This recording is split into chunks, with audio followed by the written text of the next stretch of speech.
চলুন আজকে জেনে নিই পটলের একদম অন্য রকমের এই রেসিপিটা। প্রথমে চিংড়ি মাছটা ভেজে তুলে রাখলাম, তারপর ওই তেলের মধ্যে কয়েকটা রসুন কাঁচা লঙ্কা দিয়ে পটলগুলো দিয়ে দিলাম। এই যে এইভাবে পটলগুলো শুধু গাটা একটু ছিলে নিয়েছি। নুন হলুদ দিয়ে একটুখানি নেড়ে চেড়ে এটাকে ঠান্ডা করে একটা পেস্ট বানিয়ে নেবো।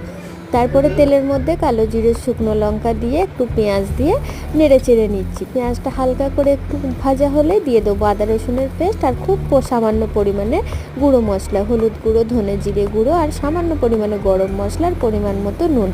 আমি ওই পটলের পেস্টেও নুনটা দিয়েছি, নুনটা খুব বুঝে দিতে হবে। তারপরে এই পেস্টটা খুব ভালোভাবে ভাজা ভাজা করতে হবে। এটা রেডি করতে প্রায় 15 থেকে 20 মিনিট সময় লাগবে। একটু ভাজা হলে চিংড়ি মাছটা দিয়ে আরও ভালো করে ভেজে নেব। একদম পটলের রঙটা একটু ভাজা ভাজা হবে, তারপরে এটা তুলে গরম গরম ভাতের সাথে সার্ভ করতে হবে। অবশ্যই সকলে একবার ঘরে করে দেখবেন, এত ভালো খেতে লাগবে, বারবার করে খেতে ইচ্ছা করবে। ভালো লাগলে একটা লাইক করে দেবেন।